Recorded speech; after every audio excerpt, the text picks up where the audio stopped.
Report compiled by the Democratic members of the Benghazi Select Committee disputes Trump's claim there that Hillary Clinton was asleep at the wheel during those attacks in Libya that left Ambassador Chris Stevens and 3 others dead. This new 344-page report says Republican claims that Clinton or anyone else intentionally delayed the military response or ordered a stand down are unsubstantiated. The Democratic members also indicate, quote, security measures in Benghazi were woefully inadequate as a result of decisions made by officials in the security and law enforcement arm of the State Department. This minority report also adds to these conclusions that, quote, Clinton never personally denied any requests for additional security in Benghazi. Joining me now, Democratic Congressman Adam Smith, who serves on the House Armed Services Committee and the House Benghazi Committee. Good evening to you.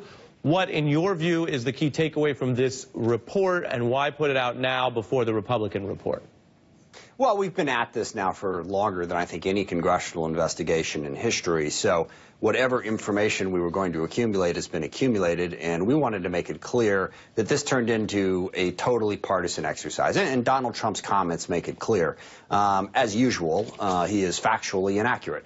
In fact, I'm sure the Benghazi, even the Republican portion of the Benghazi committee would admit that Hillary Clinton was up that entire night in communication with the State Department personnel and with the people in Libya. She was not asleep in her bed.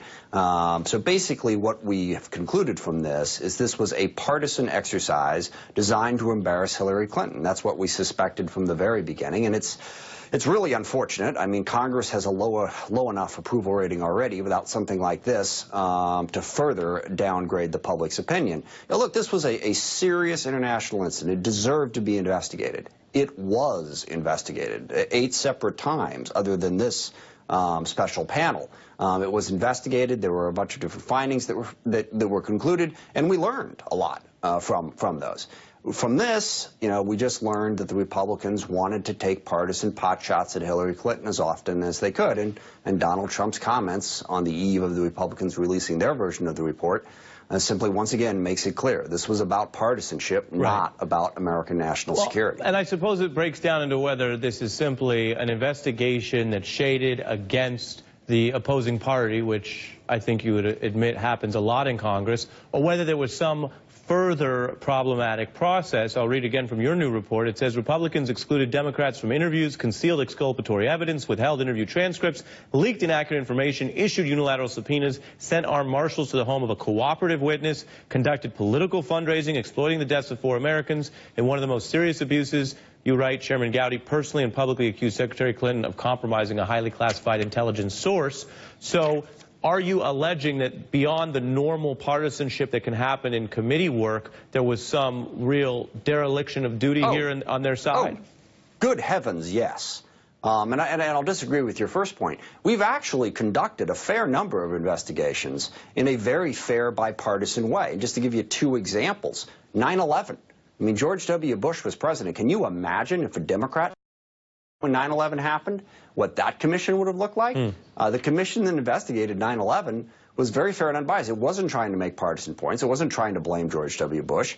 It came up with, I forget the number, but well over 100 different specific recommendations and actually tried to find national security solutions. After the Beirut bombing, when Ronald Reagan was president, again, a democratically controlled Congress investigated that, not for partisan advantage, but to figure out how to protect Americans. This panel is unprecedented in its partisanship, and all the things that you just read. I mean, they would go out and interview witnesses without telling us. They'd come up with some cockamamie theory about something that Secretary Clinton or somebody else in the administration did. They'd go out, interview a witness. The witness would totally contradict what they said, and then they'd just bury it.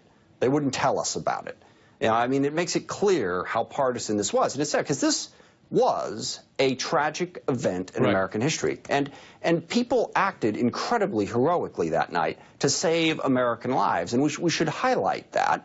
And we should also learn from it, as we did in the independent investigations that were done, what we can do better to provide security. Do you think this investigation? Yeah, do you think, though, that this is going down the way they basically planned it out, or after watching those 8 hours of testimony where they didn't seem to find a way to lay a glove on Hillary Clinton when asked what they learned that day, they didn't really have takeaways? Do you think at a certain point they have realized they didn't get as much as they were hoping?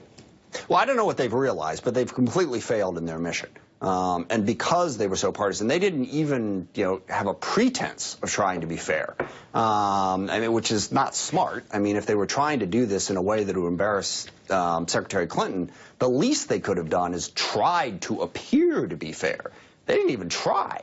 So at this point, I think the American public is not going to look at this report and, be persuaded at all. There will be the core Republican conservatives who despise Hillary Clinton to begin with, who will be cheering it. Right. But this is not going to do anything for undecideds or people in the middle because they just made it so partisan and so blatant. Right. Well, that they weren't really trying to do anything else. We reported on the Democratic staff report. We will be reporting on the Republican one when it comes out. Congressman Adam Smith, thank you for your perspective tonight. Thank you for the chance. And coming up, President Obama getting involved in the campaign again and how Donald Trump failed.